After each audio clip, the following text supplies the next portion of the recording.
이 고등학생들 중에서 교과서나 혹은 참고서에서 수학 문제를 푸는데 자기 실력으로 도저히 풀리지 않는 문제들이 있습니다. 이런 경우에는 한 문제를 가지고 1시간, 2시간, 때로는 일주일 동안 붙들고 씨름하는 것도 좋지만 수학을 아주 잘 가르쳐주는 선생님에게 가서 어떻게 풀면 되는지 배우면 훨씬 더 효과적으로 수학을 공부할 수 있을 것입니다. 얼마 전에는 우리나라에서 유명한 대기업체에 어렵게 합격해서 몇 년간 다니던 남녀 사원들이 많이 이렇게 퇴사를 했습니다. 기자들이 그 어렵게 합격한 그 회사에서 왜 나왔느냐 이렇게 물어보니까 어떤 여사원은 자기가 1, 2년 다녀보니까 완전히 그 기업에 부속품밖에 되지 않더라. 나는 내 인생을 살고 싶어서 거기서 나왔다. 이렇게 말하는 사람도 있고, 또 어떤 남자 사원은 그 부장님이나 상무님이 막 인정사정 없이 잘리는 것을 보고서 내 미래도 저렇게 되겠구나 이렇게 생각해서 미리 나왔다고 이야기를 했습니다. 영화 마지막 황제 라스트 엠페로라는 그 유명한 영화를 보면 선통제 후이가 참 3살 때 아무 실권도 없이 황제의 자리에 앉아 있습니다. 그러다가 국민당이 이 청나라가 국민당에게 망하고 나중에 이제 중공이 중국을 통일하게 됩니다. 이 후이는 사상이 아주 이 공산주의와 다르다고 해가지고 교도소 안에 들어가서 10수년간 교화 훈련을 받게 됩니다. 그런데 놀라운 것은 그 교도소 안에서도 후이는 절대로 자기 발을 씻지 않습니다. 같이 들어간 동생이 이 황제의 발을 씻어주고 닦아주는 것을 볼 수 있습니다. 나중에 평민으로 황제였던 사람이 평민으로 완전히 사상이 개조되었다 이렇게 판단이 되었을 때 중공에서는 이 사람을 감옥에서 내어보내 주었습니다. 후이는 옛날에 자기가 황제로 있던 자금성을 찾아가 보았습니다. 그러니까 자금성에서는 입장료를 받고 사람들을 들여다 보내주고 있었습니다. 자기도 입장료를 내고 자기가 살던 자금성 안으로 들어갑니다. 맨 안에 황제가 앉는 그 자리에는 금줄을 쳐가지고 아무도 가지 못하도록 해놓았습니다. 후이는 이렇게 주위를 살펴보다가 관리하는 사람이 없을 때 자기가 얼른 올라가가지고 자기가 옛날에 앉던 그 자리에 탁 앉아봅니다. 옛날에는 자기가 거기 앉아서 무엇을 했던가, 지금 인민복을 입고 몰래 앉아있는 나는 누군가 생각을 합니다. 근데 가만히 생각해 보니까 3살 때에 자기가 그 메뚜기를 넣어가지고 가지고 놀던 대나무 통이 생각이 나는 겁니다. 그래서 의자 뒤쪽을 막 뒤져보니까 대나무 통이 있어요. 그래서 이 대나무 통을 이제 꺼내가지고 이렇게 쳐다보고 그것을 가지고 내려옵니다. 우리는 이 세상에 살면서 무엇으로 살아가느냐, 무슨 목적으로 살아가느냐, 내가 이 세상에 사는 이유가 무엇인가 하는 것은 굉장히 어려운 문제입니다. 우리는 이 세상 살면서 이 문제, 이 숙제를 풀어야 됩니다. 이 숙제를 풀지 못하면 우리는 아무리 황제의 자리에 앉아 있고, 아무리 대통령의 자리에 앉아 있고, 기업 총수의 자리에 앉아 있다 하더라도 그 인생은 실패의 인생이 되는 것입니다. 인간은 짐승들과는 완전히 다른 것은 틀림이 없습니다. 왜냐하면 인간만이 뛰어난 문명을 만들어내었습니다. 우리가 사용하는 시계라든지 스마트폰이라든지 지하철이라든지 고속철도라든지 그리고 가전제품, 비행기, 이 모든 것들은 인간이 만들어낸 문명입니다. 인간은 이 뛰어난 문명을 만들어내 가지고 과거에는 상상할 수 없는 생활을 살고 있습니다. 그렇지만 인간은 아직도 내가 왜 살아야 되는지, 내가 무엇을 위해서 살아야 되는지 그 숙제를 풀지 못하고 있습니다. 우리가 살아가는 방법은 엄청나게 편리하게 너무너무 상상할 수 없을 정도로 빠르게 편하게 만들어 놓았지만은 우리는 아직까지 내가 이 세상을 살아갈 이유를 찾지 못한 경우가 많은 것입니다. 오늘 첫 번째로 인간은 왜 살아야 되느냐 하는 것입니다. 인간은 왜 살아야 되느냐 하는 문제 이전에 인간은 태어나면 무조건 살게 되어 있습니다. 아기가 태어나면 자동적으로 숨을 쉬게 되어 있고, 배가 고프면 너무나도 고통스럽기 때문에 젖을 달라고 막 떼를 쓰면서 울게 되어 있습니다. 그리고 아기들은 대부분의 시간을 잠을 자면서 보냅니다. 자는 동안에 아기는 자라기 때문입니다. 사람이 잠을 자지 않고서는 견딜 수가 없습니다. 그래서 잠을 못 잔 사람은 버스에서도 자고 지하철에서도 자고 교회에서도 자고, 그래서 처음부터 자다가 끝에 가서 아멘 있을지어다 아멘 할 때 여기가 어디지? 이러면서 정신 차리는 사람도 있습니다. 13절에 보면 사람마다 먹고 마시는 것과 수고함으로 낙을 누리는 그것이 하나님의 선물인 줄도 또한 알게 되었도다. 사람에게 있어서 이 먹는 재미가 없으면 참 살고 싶지가 않을 것입니다.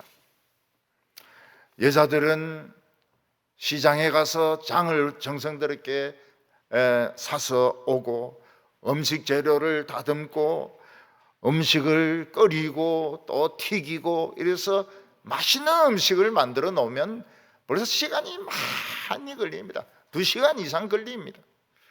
또 그것을 이제 먹습니다. 남편도 먹고 아이들도 먹고 설거지도 하고 이러면 이제 3시간이 드는 겁니다. 거기다가 커피도 한잔하고 텔레비도 보고 이러면 이제 하루가 지나가게 됩니다.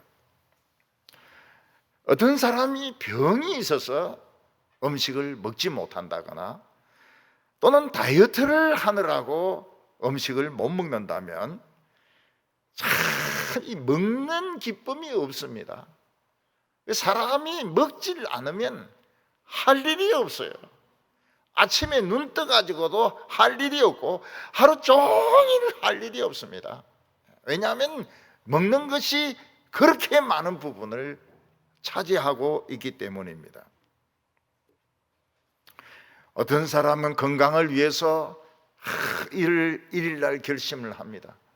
올해는 5kg를 빼겠다. 올해는 10kg를 빼겠다. 그래서 막 굶습니다. 막 고통스럽게 굶는데 실제로 5kg, 10kg 빼는 사람들이 있습니다. 그래서 다른 사람들 앞에서 내가 5kg를 뺐노라, 나는 10kg를 뺐노라 막 자랑하면 다른 사람이 와 대단하다 그렇게 이야기를 합니다. 근데 조금 지나면 조금씩 늘어나기 시작하다가 5kg 도로 늘고 10kg 도로 늡니다. 왜냐하면 그 먹고자 하는 그 탐욕, 먹어야 되는 이 문제, 그래서 그냥 조금씩 그냥 먹다 보면 배고프면 먹고 심심하면 먹고 이러다 보면은 어느새 5kg, 10kg 그냥 돌아오는 것은 예사로 되는 겁니다. 50kg 빼겠다 그러면 영원히 5kg를 빼야 됩니다. 먹는 재미를 그냥 포기해 버려야 돼요. 먹는 재미를 조금이라도 찾으면 돌아옵니다. 무시무시한 살이 돌아오게 됩니다. 그래서 다이어트 하는 사람들이 제일 저주하는 곳이 어딘가 하면 뷔페입니다. 뷔페는 사람을 부패하게 한다 그러면서 절대 올해는 안 간다고 결심을 합니다. 근데 어디서 살살 오늘 뷔페에서 모임이 있는데 오늘 가야 된다고 살살 가자 이러면 눈앞에 그 음식이 촥 지나가면서 갑니다. 따라갑니다. 내가 따라가기는 가지만 절대로 나는 다이어트 한다고. 그래서 막상 가가지고는 거기서 뭐 김치 하나, 그리고 그 김밥 하나, 그리고 뭐 조그만 거 하나 딱 갖다 놓고 묵습니다. 다이어트를 해야 되기 때문에. 옆에 사람인데 묻습니다. 이거 얼마요? 6만 원이요. 아니 김밥 하나를 6만 원 주고 먹는 게 말이 됩니까? 올해 이번만 실컷 먹고 내일부터 굶자. 그래서 이제 왔다 갔다 하면 6그릇, 7그릇. 그동안 6개월 동안 피눈물 나면서 굶었던 거 그냥 한 번에 그냥 싹 다 날아가는 것입니다. 그러면 숨쉬기가 힘들어져요. 그리고 마음에 슬픔과 후회가 막 밀려오기 시작합니다. 배를 막 뜯으면서 이거 어떻게 할 수 없을까? 벌써 늦었어요. 벌써 늦었어요. 부패한 곳에 간 이상은 그냥 돈이 아까워가지고 그냥 배 터지도록 먹게 돼 있는 겁니다. 사람이 먹는 즐거움이란 거 하나님이 주신 건데 먹는 즐거움이라고 하는 것은 굉장한 즐거움입니다. 하나님은 또 일하는 즐거움을 주셨습니다. 물론 일은 재미가 없죠. 그러나 일을 해야 먹을 수 있기 때문에 사회는 그 사람의 학벌이나 실력에 따라서 굉장히 다양한 업종과 다양한 계급의 그런 일을 제공을 하고 있습니다.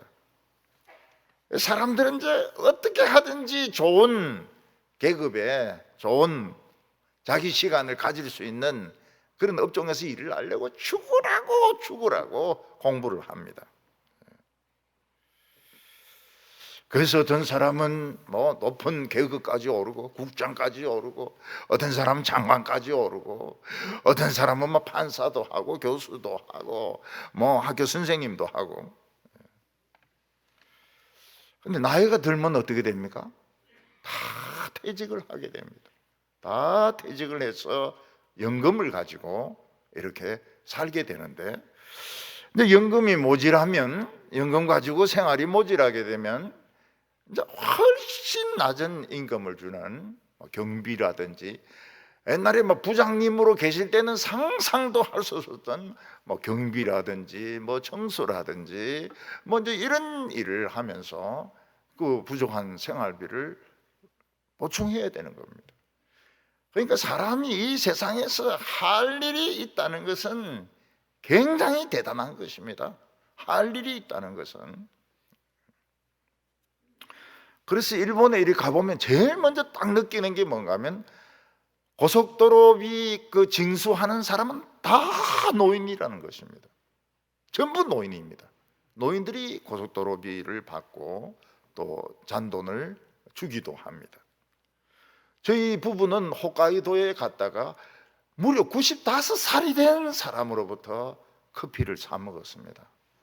맛은 엉망이지만 95살 된 이 할아버지가 커피를 파는 거예요. 할 일이 있어요. 자기 할 일이 있어요. 그것도 라떼를 파는 겁니다. 라떼를 파는데 야, 그 참 사람이 할 일이 있다.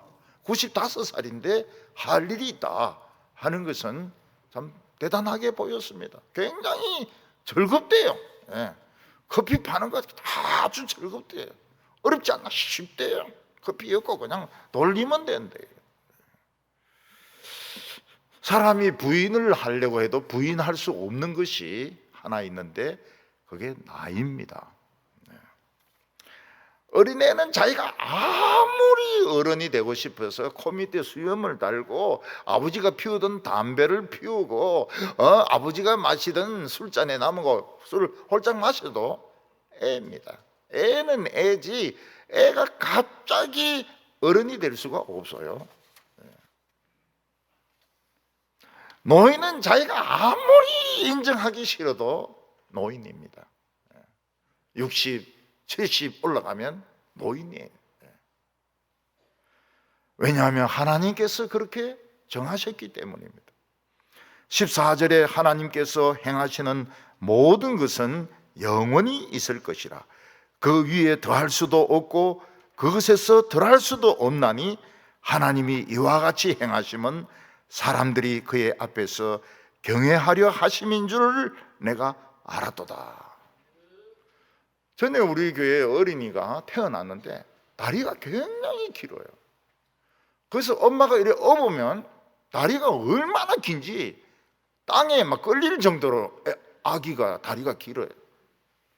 그래서 어른들이 막 야단을 칩니다. 아니 이렇게 큰 놈이 말이지 엄마 등에 업혀 있냐고. 근데 얘는 엄마 등에 업혀야 됩니다. 왜냐하면 설 수가 없어요. 다리는 긴데 설 수가 없어요. 어리기 때문에. 어떤 분은 나이가 드셨는데 막 운동을 굉장히 많이 했습니다. 막 그래서 막 근육이 생기고, 그래서 의사가 뭐라고 이야기했는가 하면 이분은 나이는 70살이 넘었지만은 신체적인 나이는 30대다. 기분이 얼마나 좋습니까? 지금 75인데 몸은 30밖에 안 되니까 얼마나 신이 납니까? 근데 얼마 뒤에 심장마비로 돌아가셨어요. 30의 신체적인 나이로 돌아가셨어요. 나이는 부인할 수가 없습니다. 나이는 부인할 수가 없습니다. 그래서 나이가 들어서 막 너무 과도하게 막 운동하고 막 과도하게 뛰고 이런 것도 좋은 거 아닙니다. 슬슬 뛰고 모든 것을 슬슬 해야지. 막 신체적인 나이는 30이다 이래서 막 이렇게 하다가 심장마비로 돌아가시는 겁니다. 사실 사람이 나이가 든다는 것은 참 공평한 것입니다.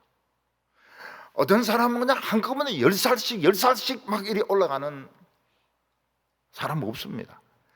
전 세계에 있는 사람들이 전부 다 똑같이 1년에 1살씩밖에 못 올라갑니다. 1살씩. 빨리 늙고 싶어도 빨리 늙을 수 없고 안 늙으려고 해도 안 늙을 수 없고, 진짜 나이는 공평한 것입니다. 근데 사람들은 자기는 억울하다 그래요. 어떤 아이는 억울하다 그럽니다. 왜냐하면 나는 7살인데 키가 안 크거든요. 키가 안 크니까 이게 인생을 헛살았다는 거죠. 또 나이 든 노인들이 어떻습니까? 생각은 젊었을 때하고 똑같아요. 옛날에 뭐 연애할 때 같이 연애할 자신이 있고, 학교 다닐 때가 엊그제 같고, 군대에서 막 총 가지고 막 뛰고 막 굴리고 이럴 때가 꼭 엊그제 같습니다. 근데 사람들은 뭐라고 부릅니까? 노인이라고 부르고요. 지하철 탈 때도 할인권 주고, 절에 들어갈 때도 면제고. 절의 면제는 좋은 것 같아요. 절 면제.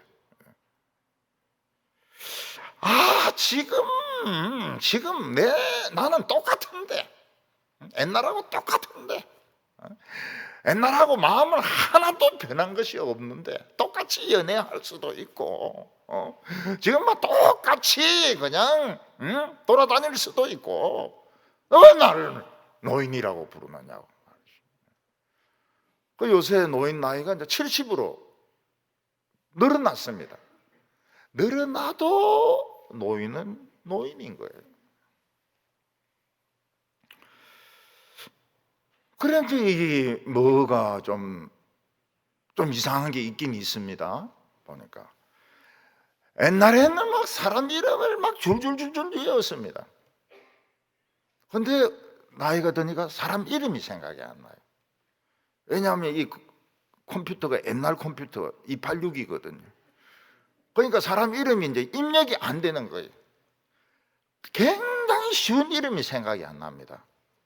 아주 쉬운 이름이 생각이 안 나요. 예. 교인 이름이 생각이 안 나고요. 나폴레옹 이름이 생각이 안 나고요. 지명도 생각이 안 나고요. 예. 요즘은 이제 스마트폰으로 찍어 보는 수밖에 없습니다. 스마트폰으로. 근데 이름 무명의 용사는 안 나와요. 또 뭔가 해야 이름이 나오지. 무명의 용사는 스마트폰으로 찍어도 이름이 안 나옵니다. 옛날에는 뭐 쌀 한 가마 그냥 그대로 들고 그냥 계단 올라가고 뭐 텔레비 옮기는 거 이런 건 뭐 문제도 아니죠. 근데 나이가 딱 드니까 드는데 뭐가 푹 하더니 못 일어나는 겁니다. 아파가지고 6개월, 1년을 못 일어나요. 허리가 아파가지고. 왜 그렇습니까? 늙었으니까 그렇죠. 늙어서 이제 얼굴 성형수술을 했습니다. 주름 싹 없애고, 요 있는 주름들 요거 뒤통수로 보내고, 머리카락 심어가지고 팽팽하게 또 꺼진 데는 또 기름 넣어가지고 팽팽하게 만들어 놨어요. 얼굴 보면 막 뺀뺀합니다. 뺀뺀해요. 60, 70이 아니고 진짜 30 같아요.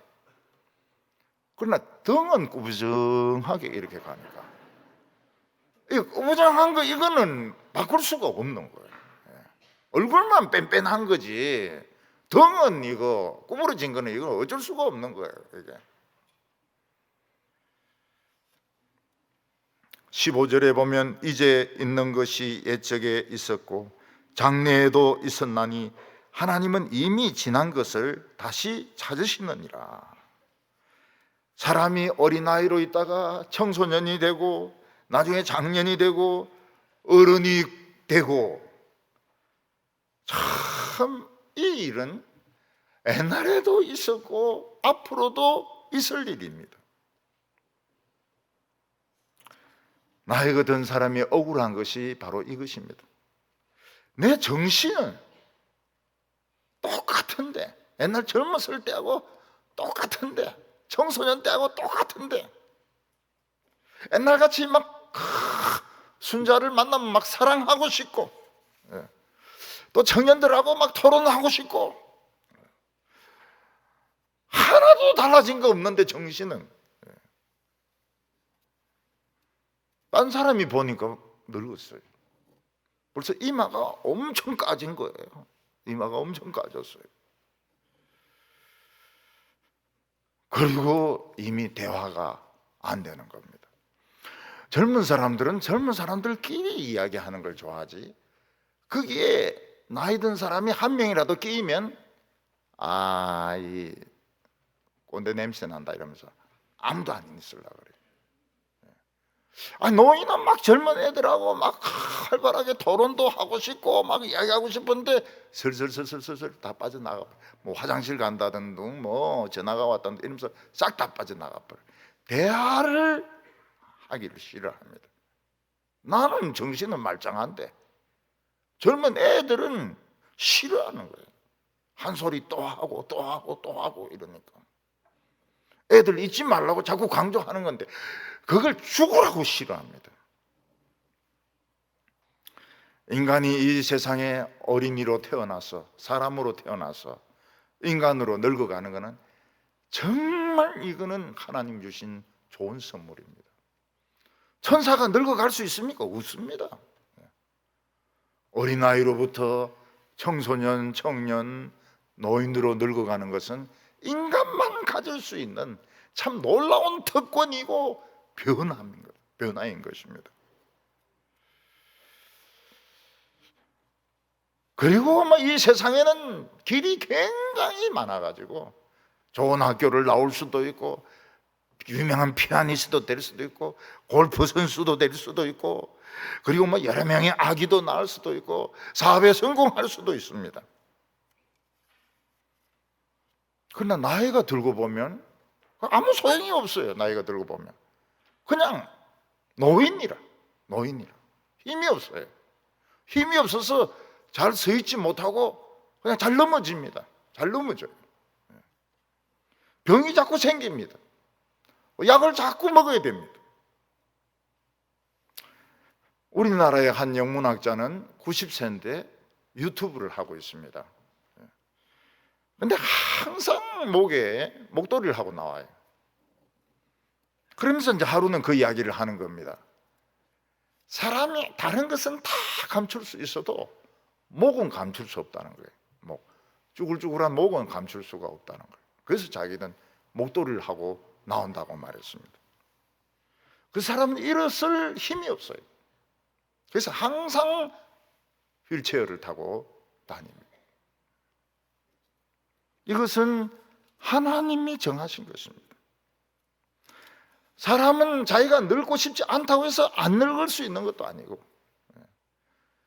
자기가 자라기 싫다고 해서 안 자랄 수 있는 것도 아니고, 태어나면 무조건 자라게 돼 있고, 자라면 무조건 늙게 돼 있고, 늙으면 무조건 힘이 없어지게 되어 있는 것입니다.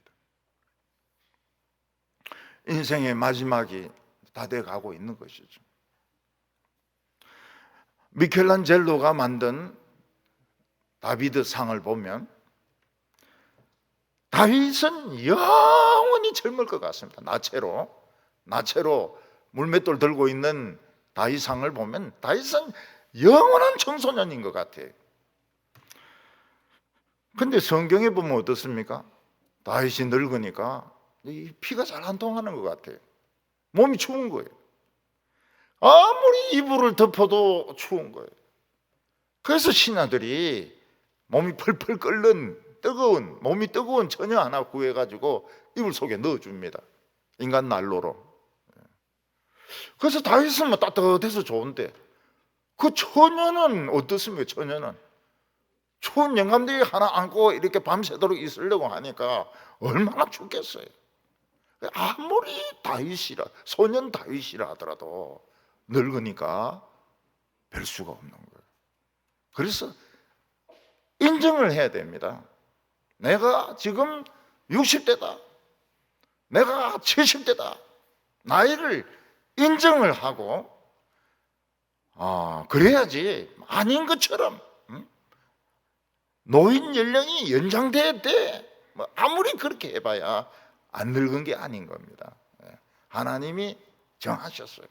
어린이는 어린이로, 청소년은 청소년으로, 노인은 노인으로 인정할 것은 인정을 해야 되는 겁니다.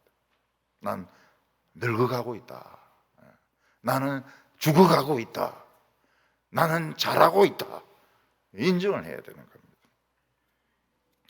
오늘 두 번째는 우리 모든 인간에게는 하나님의 심판이 있다고 말씀하고 있습니다. 신약 히브리서에 보면 진짜 무서운 성경 구절이 하나 있습니다. 히브리서 9장 27절의 말씀인데, 한 번 죽는 것은 사람에게 정해진 것이요 그 후에는 심판이 있으리니. 사람은 이 세상에 딱 한 번만 살 수 있습니다. 두 번 살 수가 없어요.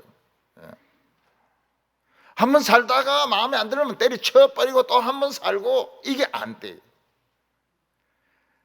우리 인간은 그냥 한 번만 살고 한 번으로 끝나는 겁니다. 단번으로 끝나요. 틀린 것을 고칠 수가 없습니다. 틀린 것을 바꿀 수가 없어요. 틀린 인생을. 우리가 어렸을 때 부모님 돈을 좀 가지고 가게 가서 사 먹기도 하고, 말 안 하고 사 먹기도 하고, 가게에서 그냥 과자 툭 떼져가 먹기도 하고, 그 죄의식이 없어요. 예. 아주 어려가지고 죄의식이 없어요. 근데 가게 주인이 이제 막 엄마에 불러가 뭐라고 하고 막 돈 주고 엄마가 또 막 회초리 가지고 때리고 이러면 이제 그때서야 비로소 남의 돈을 함부로 가져가면 안 되는구나. 또 가게에 있는 저 과자 내 것이 아니구나. 그걸 이제 비로소 깨닫게 됩니다. 우리나라는 뭐 시험 치다가 이제 막 컨닝을 하다가 뭐 들키기도 하고 안 들키기도 하고 또 뭐 논문이나 책 쓰면서 남의 것을 뭐 뺏겨서 써도 막 그래 크게 뭐 난리를 치고 그러지는 않아요. 근데 미국에서는 그게 용납이 안 됩니다. 컨닝하는 걸 치팅이라고 그러거든요. 치팅하다 걸리면 무조건 퇴학입니다. 무조건 퇴학이에요. 인정사정 없이 퇴학입니다.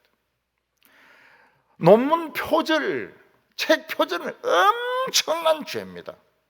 그냥 사회에서 퇴출을 시켜버려요. 인간 취급을 안 합니다. 대화를 안 합니다. 부인은 남편하고 이혼해버려요. 학교는 교수 잘라버려요. 그런 거 보면 참 우리나라는 좋은 나라입니다. 우리나라는 뭐 표절해도 뭐 살아남고요. 미국은 애인을 사귈 때 뭐라고 이야기합니까? 우리 비밀 없기, 노 시크릿. 그렇게 이야기를 해요. 그래서 비밀이 있으면 헤어져요. 결혼할 때도 우리 노 시크릿. 근데 비밀이 있으면 이혼을 해버려요. 이 별난 것들, 우리는 비밀이 얼마나 많은데, 우리는 절대로 말 안 하는 비밀이 많은데, 정치인이 거짓말을 하면 어떻게 되면 게이트가 됩니다. 게이트가 돼가지고 영원히 역사에서 그 사람은 나쁜 놈이 돼버립니다. 닉슨이 뭐 그렇게 중국 외교를 잘하고 이래도 완전 영원히 죄인이 돼버려요. 대통령도 쫓겨나버리고 감옥에도 들어갑니다. 잘못하면. 근데 우리나라는 안 그래. 거짓말해도 안 했다고 끝까지 막 우기면 살아남아요. 거짓말 해가지고 인정하면 안 되고 끝까지 거짓말을 막 하고 나중에 증거가 나오면 모르겠다 그러고 치워버리는 거예요.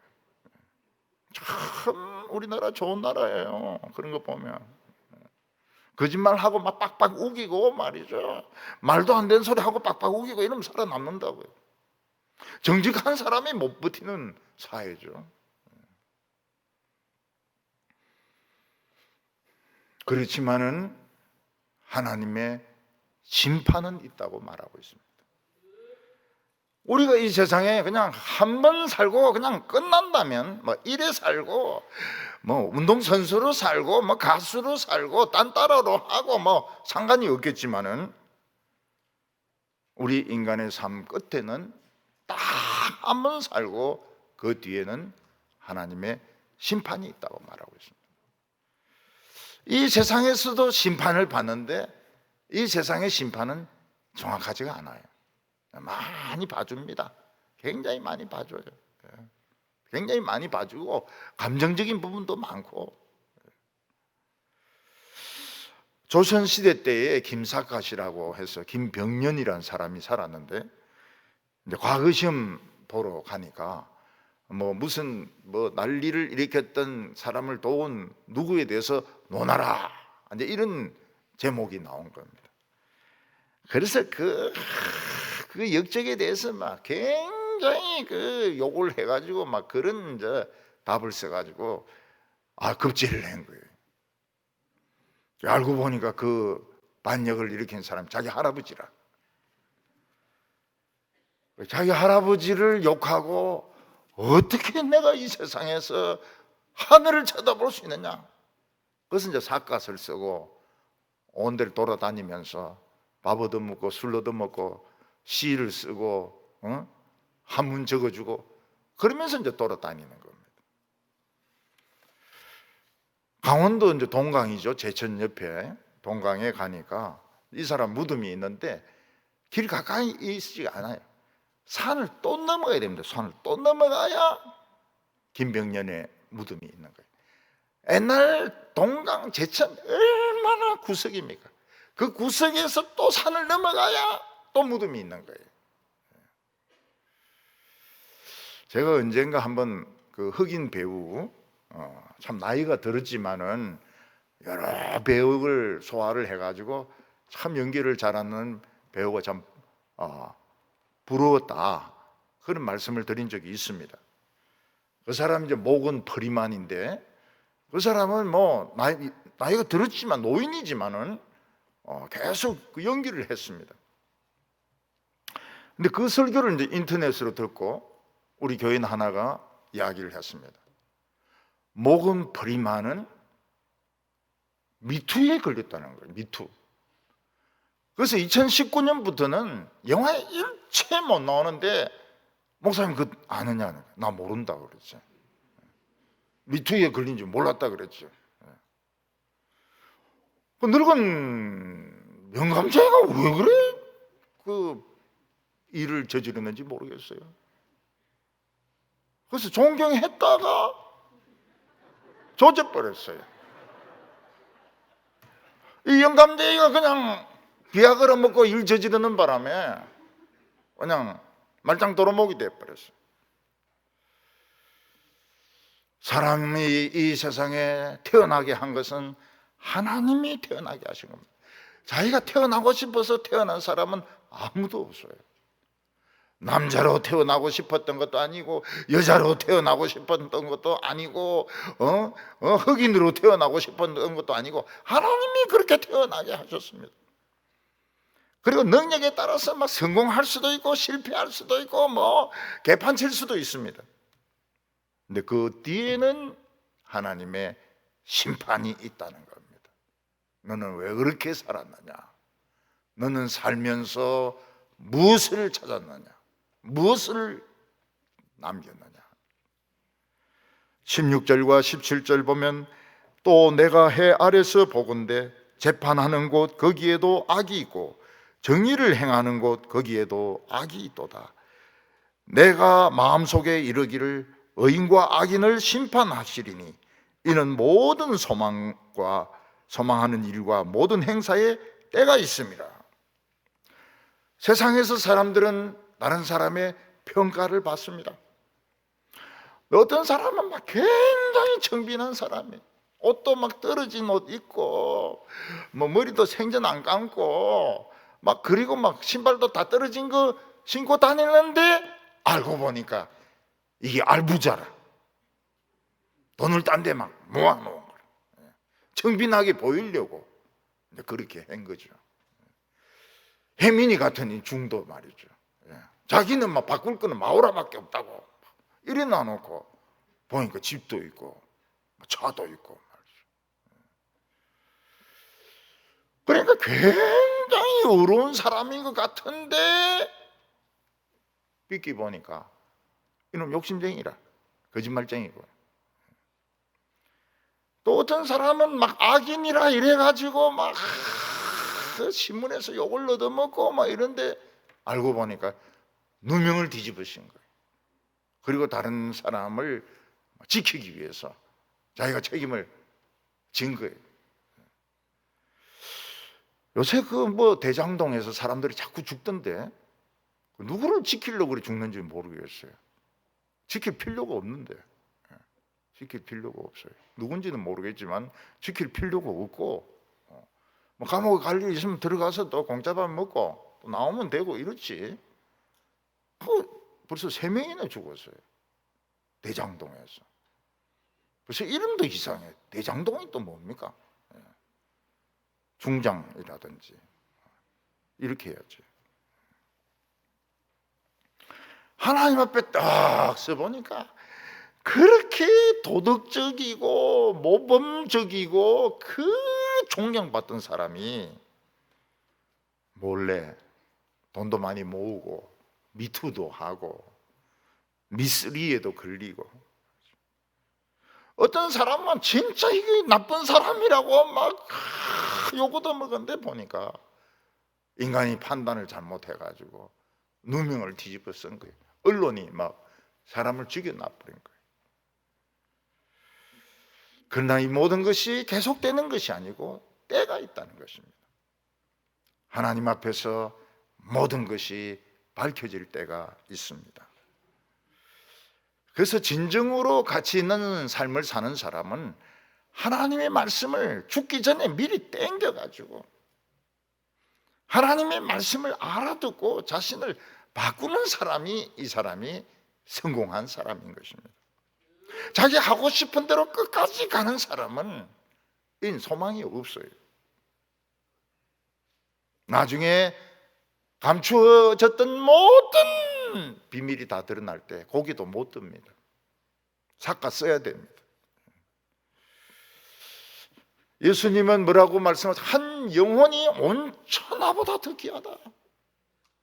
그러면 영혼을 살리는 이 일, 한 영혼을 살리는 일에 관심을 가져야 되고, 그 나라와 그 의를 구하라. 그리하면 이 모든 것을 너에게 더하여 주시리라. 그러면 하나님의 나라를 찾고 하나님의 뜻을 찾아야 되는 겁니다. 예수님께서는 누구든지 내 말을 듣고 믿는 자는 영생을 얻었고 사망에서 생명으로 옮겨졌느니라. 영생을 믿어야 돼요. 영생을. 누구든지 하나님 말씀을 미리 듣고 자기가 믿는 바를, 자기의 가치관을 살아가는 것을 바꾸는 사람이, 이 사람이 현명한 사람이고 의로운 사람인 것입니다. 오늘 마지막으로 사람이 짐승과 뭐가 다르냐 하는 것입니다. 사람이 짐승을 키워보면 짐승이 어떤 때는 사람보다 나은 것 같을 때가 있어요. 어떤 개는 막 주인이 올 때 되면 문 앞에 딱 앉아 있다가 주인이 들어오면 막 이리 뛰고 저리 뛰고 이러면서 막 환영을 합니다. 주인 웰컴 이러면서 막 환영을 하고요. 주인이 전쟁터에 나가서 죽어서 안 들어오니까 막 매일 여기에 나가서 주인 올 때까지 기다리는 개도 있고, 주인이 굶어서 죽었으니까 주인이 쓰던 그 처궁기 앞에 개가 고개를 쳐박고 맨날 그 주인의 노래를 듣는 그런 개도 있습니다. 요즘은 막 예쁜 개들이 얼마나 많은지 그 개 사진도 함부로 못 찍어요. 개들도 그 모델이기 때문에 그 허락 받고 개 사진 찍어야 됩니다. 어떤 개는 막 선글라스를 딱 끼고 이렇게 가더라고요. 그래서 그 개 그 주인인데 물어봤죠. 사진 찍어도 되냐 이러니까 찍어도 된대요. 그래서 하나 찍었죠. 선글라스 낀 개 사진 하나 찍었죠. 막 개를 막 너무 사랑해가지고 막 품에 막 이리 안고 추운 길을 가는데 반은 애고 반은 개입니다. 다 애가 아니. 그래 어느 집에 이 개가 잘 물어요. 주인도 물고 손님도 물고. 그래서 내가 물어봤어요. 너는 개 지옥을 믿냐? 어? 개들이 가는 지옥을 믿냐? 이러니까 개 지옥이 있을 것 같아요. 나쁜 개, 저 집 개는 말 안 하고 저 집 개는 어르렁거리고 사람 물고 이러니까 개 지옥에 갈 것 같아요. 너희 개는 개 천국에 갈 것 같아요. 저 집 개니까.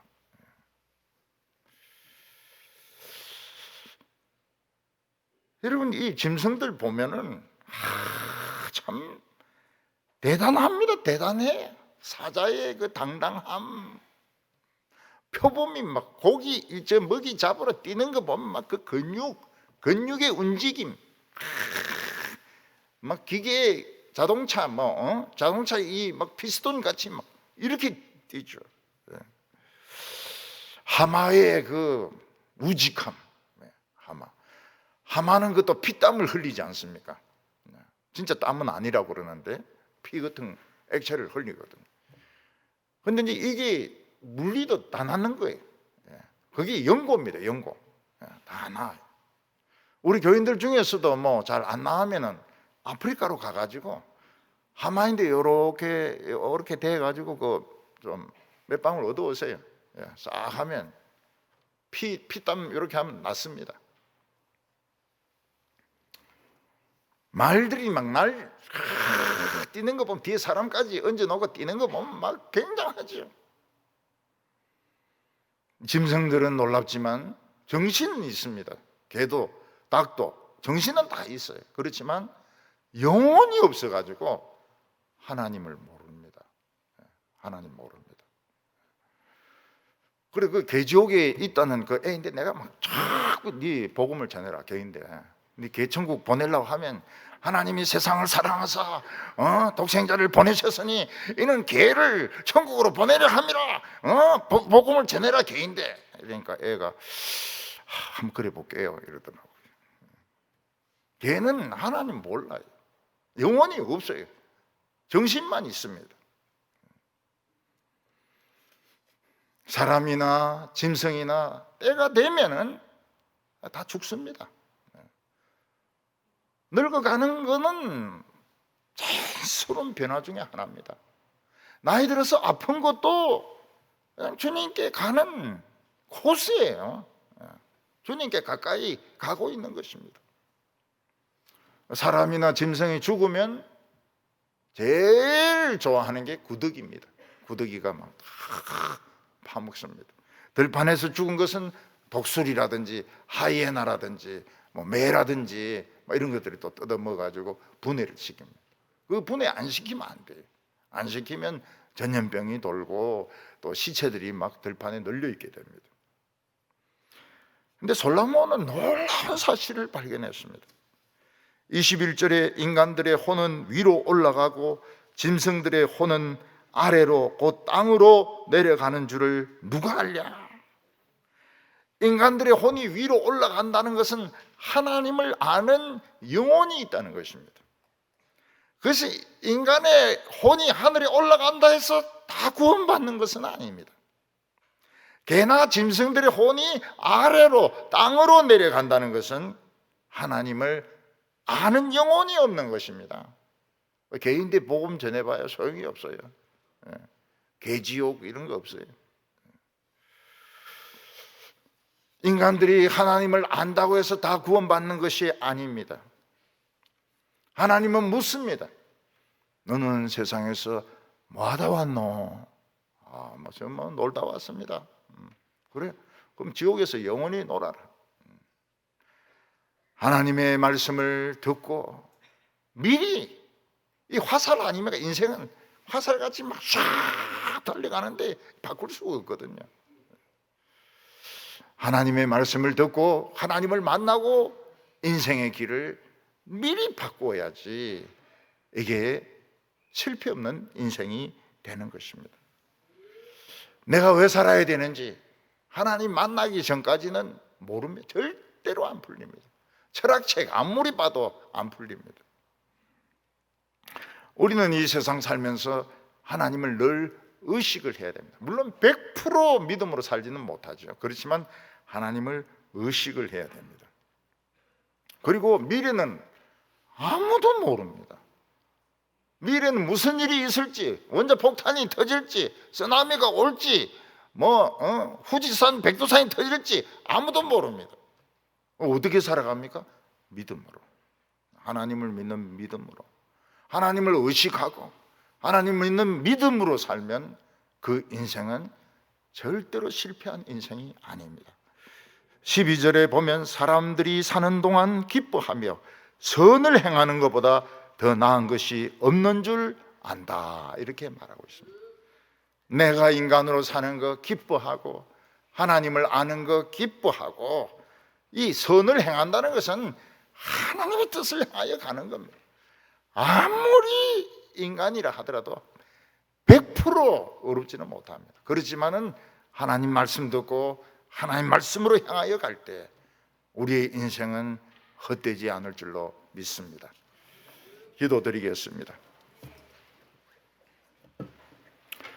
거룩하신 하나님 아버지, 저희들에게 인생의 귀중한 삶을 주시고 말씀을 주셔서 하나님을 알게 하여 주시니 감사합니다.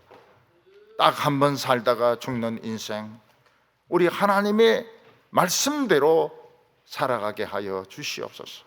화살처럼 그 표적을 향하여 흔들림 없이 날아가게 하여 주시옵소서. 예수님의 이름으로 기도하옵나이다. 아멘.